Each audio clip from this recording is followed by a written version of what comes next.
Kami nagbabalik po dito sa CIAUDA Case to Face. Narito po ang nagrereklamo, si Nanay Nora. Tatawagin ho natin ang iyong anak na iyong inirereklamo. Narito po si Noreen. Nanay Nora, Noreen, Ate Pia, Kuya Alan. Noreen, may tanong lang ako. May fear ka ba na yung nangyari sa mami mo, mangyayari din sa mga anak mo? Parang ganun din po. Ayoko na po sanang nangyari yung ganun. Doon pumapasok talaga yung instinct mo bilang isang ina na gusto mong protektahan yung mga anak mo. Opo. And doon din naman pumapasok yung pagiging little girl mo pa rin na parang iniisip mo, ba't yung nanay ko hindi ako naprotektahan ng ganon? Umpisahan ko muna sa respect, sa honor, regardless kung ano ang ating paniniwala. Ang sinasabi kasi ng Bible, di ba? Honor your father and mother. Wala kasing nakalagay doon na kung tama sila or kung wala kang hinanakit sa kanila. Alam ko naman, magkagalit kayo, pero napansin ko pagpasok mo, parang sumulyap ka lang, pero hindi ka humalik, hindi ka nagmano sa nanay mo. Siyempre, yung makita sa'yo ng mga anak mo, balang araw, yun din ang gagayahin nila. Yung sinasabing vicious cycle, yung parang pag nag-umpisa ka, palubog ng palubog, tapos cycle kasi circle, paulit-ulit, merong reverse yun eh. Yung tinatawag na virtuous cycle. Pero para mag-umpisa yung virtuous cycle, kailangan mo putulin yung vicious cycle.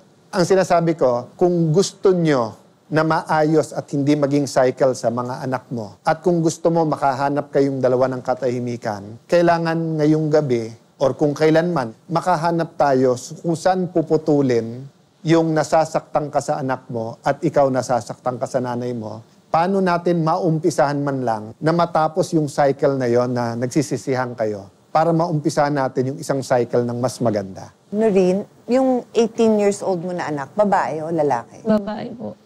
Anong ginagawa niya ngayon? Hindi na po siya nag-aaral ngayon. Bakit? Wala pong paaral. Hindi rin po kasi siya pwede mag-ano kasi may sakit din po siya sa puso. Kaya nandun po siya sa biyanan ko ngayon. Hindi ko po siya matulungan. So kung pera lang ang problema, tingin mo magtutuloy siya mag-aral? Siguro po. Yung kasunod niya, ilang taon? 13 years old po. Yun po, nag-aaral po yun. Yung dalawa, nandun yun sa biyanan mo, yung nanay ng dati mong kinakasama. Opo. Tapos yung dalawa na sa akin po. Yung isa 11 po, tapos 7. Yung panganay mo, babae, di ba? Opo. Sinasagot-sagot ka? Hindi po, mabait po. So mabait sa'yo ang Diyos, no? Kasi nagkaroon ka ng anak na nagpapakita ng respeto sa'yo. Opo. Hindi naman niya sinisisi sa'yo yung sakit niya. Hindi naman po. Wala po akong naririnig na, Mama, bakit ganun, ganyan. Wala naman po. Maliit pa lang po sila. Sabihan ko na siya, pasensya na kayo. Kasi wala akong kakayanan na alagaan ko kayo. Ganun. Pinapaliwanag ko naman po. Naiintindihan naman po siguro nila ako kasi hindi naman po sila sa akin na sinusumbatan nila ako. Wala naman po. Ang pakiramdam mo ba ang nanay mo nagkulang ng paliwanag sa'yo ng ganon? Hindi po siya mahilig magtanong dahil lagi po silang nasa trabaho. Kasalanan niya na nagtrabaho siya nung bata ka? Hindi naman po. Sa'yo, kakulangan ng nanay mo yun na wala siya doon dahil nagtatrabaho siya? Hindi mo naman sinabing nagbubulakbol siya. Ang sabi mo, wala siya dahil nagtatrabaho siya. Madalas din po sila pag-galing ng trabaho, nagiinom, gano'n. Ayun, o may ganon. So, hindi maganda ang naipakita niya sa inyo nung lumalaki ka. Ikaw, hindi ka nagiinom. Nagiinom din po ako. Nagiinom lang naman po ako pag may problema po ako. Nasusolve ba problema mo pag ginagawa mo yon? Hindi rin po. Pakiramdam ko ang bawat nanay ay may karapatan naman na humingi ng konting respeto sa anak. Naawa din naman ako sa'yo dahil ramdam ko yung kagustuhan mong mag-aral, tapos hindi ka natapos, tapos maaga pa lang, nabuntis ka, tapos kung ano na nangyari sa buhay mo. But you are now 35. Ang bata mo pa. O sige, tatanungin kita ngayon, ano yung pangarap mo para sa sarili mo at mga anak mo? Pangarap ko kapagtapos yung mga anak ko, na hindi ako tularin ng mga anak ko. Pero yung pangarap mo para sa sarili mo? Gusto ko na lang, sila na lang. Hindi na po ako nangarap para sa sarili ko. Mangarap ka rin para sa sarili mo. Alam mo kung bakit? Dahil yung mga anak mo titingin sa iyo eh. Hindi pa tapos ang oportunidad para sa iyo. Nung araw po, gusto ko po maging teacher. Ako nga po, taga-turo sa mga kapatid ko nung maliliit. Sila. Ngayon lang kita nakitang ngumiti, Kuya Boy, nung sinabi niyang nagtuturo ako sa mga kapatid ko. Kaya mo bang magpasalamat sa nanay mo sa kahit anumang nagawa niyang tama para sa'yo? Nagpapasalamat ako dahil binuhay niya ako. May gusto ko pa bang sabihin sa kanya? Yung mga nasabi mong napakasakit? Gusto kong sabihin sa inyo ba, mahal na mahal ko po kayo. Marami na akong kasalanan na nagawa sa inyo. Sana mapatawad niyo ako. Naiunawa ako na yung kung paano maging magulang. Ang hirap pala. Kahit saan man ako naroon, may asawa ako. Pinupuntahan ko kayo pa rin. Tinitingnan ko kayo. Ang nakikita nyo kasi yung mali ko. Paano naman yung mali ng tatay nyo? Hindi yun nakikita. Hindi yun naranasan na gano'ng kasakit. Nadalang ka ng babae. Tinanggap ko yun. Nagbulag-bulagan ako. Para lang sa pagmamahal ko sa inyo. Pero hindi na ako nakatiis. Nakagawa na rin ako ng hindi maganda. Sorry po. Mahal ko kayo.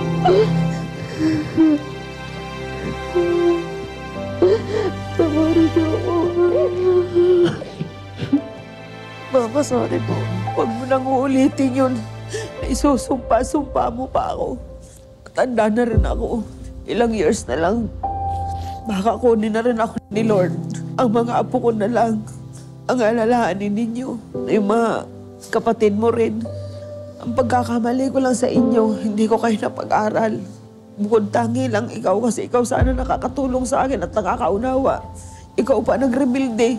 Pwede ba tayo na ang tingnan natin ngayon yung ihaharapin yung magkasama? Kaya nyo, palakasin ang loob nyo, huwag nang pag-usapan yung nakaraan? Opo. Tapos itong hinaharap ang ating pag-usapan, alam namin, maraming pampahirap dala ng kahirapan. So kami, handa kaming tumulong sa kabuhayan. Rin, ikaw, pwede kang mag-aral ng ALS yung alternative learning, kahit hindi ka nagtapos, tingin ko sa'yo, napakatalino mo.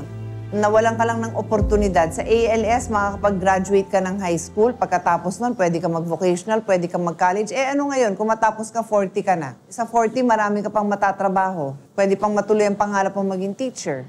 Pero kailangan handa kayo na tumanggap ng tulong at kalimutan yung nakaraan. Opo. Ito ang tanong ko. Kung sasabihin ko, gusto ko kayong magkaroon ng pag-asa. Pero pag tinanong niyo ako, sabihin ko sa inyo, ako wala na akong pag-asa sa sarili ko. Nabibigyan ko ba kayo ng inspirasyon? Ang sinasabi ko lang, kailangan makita nung anak mo na meron ka rin ambisyon sa sarili mo. Kasi ginagaya niya eh. Kaya ano ambisyon niya sa mga anak niya? Na siya wala na, sila na lang. At gusto ko lang ipano sa Nora na kay bukas kang kunin, kay 50 years pa, hindi ka pwedeng mawalan ng ambisyon. Ikaw din rin. Alam mo, isa sa pinakamalaking problema ngayon, teenage pregnancy. Alam mo ang gusto nilang kausap? Yung nakakaintindi sa pinagdaanan nila. So, isipin mo, pwede ka rin maging ibang klaseng teacher. Pero para maging effective ka sa kanila, kailangan mapakita yung hirap na dinaanan mo, pero kailangan mapakita mo, nalampasan mo yon. I will end where I started. Dalawa yung klase ng cycle. Vicious cycle, virtuous cycle. Ang bawat cycle may pinagsimulan, may kinatatapusan. So kung ngayong gabi, tatapusin nyo na yung vicious cycle na nagsisisihan kayo, winakasan nyo na doon, patawad nyo na sarili nyo, patawad nyo na isa't isa, magwawakas yun doon. Simulan nyo ngayon yung virtuous cycle. Ano yung virtuous cycle? Pag nakita mo nanay mo, halikan mo o magmano ka. Pag nakita mo anak mo, so yung anak, nandito ako.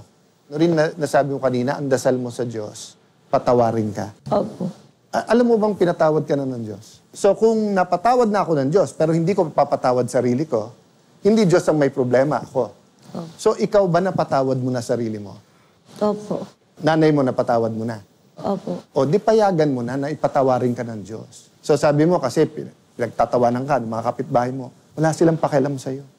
Kung maghuhusga sila, pabayaan mo sila. Huwag mong alalahanin kung anong pinagsasabi nila. Ha? Opo. Gusto namin maging successful kayo. Pero nag-uumpisa to sa inyo din. Naniniwala po ako, Nurin, Nay, na meron kayong kapangyarihan magsimula muli. Gamitin mo yung pain to fuel your future. Yung ang dami kong pinagdaanan, sisiguruhin kung hindi mangyayari to sa mga anak ko. Pwede nga kayo magnegosyo magkasama eh. Tutulong ako sa kapital, bibili ka ng pang-ukay mo, ikaw na ang may-ari, lalabhan nyo ng nanay, ang ibinebenta nyo inyo na. para ang maibenta natin mas mataas ng konti. Salamat po. So, hindi natatapos dito ang ating kwentuhan. Pagkatapos nitong pag-uusap na ito, andyan si Kuya Larry at Kuya Alan, Ate Pia, itutuloy natin ang kwentong ito at sana ay magkita tayo muli at magkumustahan kung saan na napunta ang inyong relasyon. Maraming salamat. Salamat po. Maraming salamat. Para matulungan silang makapagsimula ng bagong buhay, matapos magkaayos sa Cayetano in Action with Boy Abunda, tumanggap sina Nora at Noreen ng kaunting tulong pinansyal mula kay Tito Boy. Naging okay na po kami, hindi na po kami nag-aaway. Nagtutulungan na po kami sa pagtitinda. Nung simula na nagkabatian kami sa 4 na taon, inalis ko po yung yung sakit ng dibdib ko, inalis ko na po, tinanggal ko na po yun. Pinalitan ko na po pag-ibig sa kanya. Mahal na mahal ko po siya. Panindang ukay-ukay ang mga binili ni Noreen at panindang fishballs, kikiam at squid balls naman ang nabili ni Nora mula sa tulong na kanilang natanggap. Sobrang saya po namin kasi nagkaroon po kami ng negosyo at saka pang-araw-araw din po namin na kahit pa paano nakakaraos-raos po kami. Nagpapasalamat din ako kay Sir Boy at kay Kuya Alan at si Ate Pia sa lahat ng itinulong niya sa amin na yun ang daan na para kami magkaigi ng aking anak. Samantala, posibleng pagbabalik eskwela naman ni Noreen sa pamamagitan ng alternative learning system ang susunod niyang haharapin ngayong tapos na niyang asikasuhin ang enrollment ng kanyang mga anak. Sobrang po saya namin dahil napakalaking tulong po sa amin talaga ni Sir Boy at saka ni Kuya Alan at saka ni Ate Pia po. Hindi madaling ayusin ang problema ng isang pamilya, lalo na kung ilang taon na itong pinabayaan at hindi napag-usapan. Pero ito naman ang mahalaga. Dahil dito sa Cayetano in Action with Boy Abunda, nagkaroon ng pag-asa na magkaayos sina Nanay Nora at ang anak niyang si Noreen.